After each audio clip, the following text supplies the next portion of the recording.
আসসালামু আলাইকুম। Hello everyone, good morning. শীত যেহেতু এসে পড়েছে আর উইন্টারে জগিংয়ে গেলে খুবই ভালো লাগে। সকালে ঘুম থেকে উঠে বেবিকে নিয়ে জগিংয়ে গিয়েছিলাম। আসার সময় ফ্রেশ ফ্রেশ ভেজিটেবল দেখলাম আর নিয়ে আসলাম। এখন ব্রেকফাস্ট করে নিচ্ছি। ব্রেকফাস্টে আমি সবসময় একটা ডিম খাওয়ার চেষ্টা করি, কারণ আমার প্রচুর লো হয়ে যায় প্রেশার। আর বাঁধাকপিটা কী পরিমাণ যে সবুজ ছিল, এত গ্রিন ছিল, দেখেই মনটা পড়ে গিয়েছে। সবগুলো সবজি একদম টাটকা, কারণ আশেপাশ থেকে নিয়ে এসেছে আমাকে বলল। আর আমার গাছগুলো বাসায় না থাকার কারণে একদম জনজীর্ণ হয়ে গিয়েছে। বাসায় এসে গাছের যত্ন নিলাম, একটু পানি দিলাম। আর এখন লাঞ্চের আইটেম তৈরি করছি। আজকে খুব উইক লাগছে নিজেকে, আর খুবই টায়ার্ড হয়ে গিয়েছি। রাতে অনেকবার বেবি ঘুম থেকে উঠেছে, ঘুম ভেঙে গিয়েছে বারবার।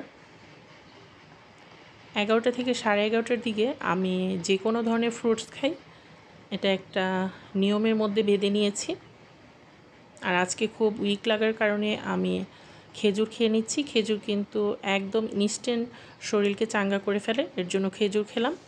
আর এখন লাঞ্চের আইটেমগুলো তৈরি করার জন্য চুলায় বসিয়ে দিলাম। আর হেল্পিং হ্যান্ড খালা সব কিছু পরিষ্কার করে ধুয়ে মুছে ক্লিন করছে, কারণ 5 দিন বাসায় ছিলাম না। বিয়ের অনুষ্ঠান সেরে বাসায় আসলে কিন্তু বাসায় একদম অগোছানো থাকে। সব কিছু গুছিয়ে নিচ্ছি, সব কিছু ক্লিন করে নিচ্ছি। আর এই ফাঁকে আমার সোনা বাচ্চার সাথে অনেকগুলো সুন্দর টাইম কাটালাম। এখনও ঘুমিয়ে যাবে, ঘুমের টাইম। তো ওকে ঘুম পাড়িয়ে দিয়ে লাঞ্চের জন্য সব কিছু আইটেম রেডি করে ফেলছি। অলরেডি দেরি হয়ে গিয়েছে, অলরেডি 1টার ওভার হয়ে গিয়েছে। তো আমি লাল শাক, ঢেঁড়স ভাজি করেছি।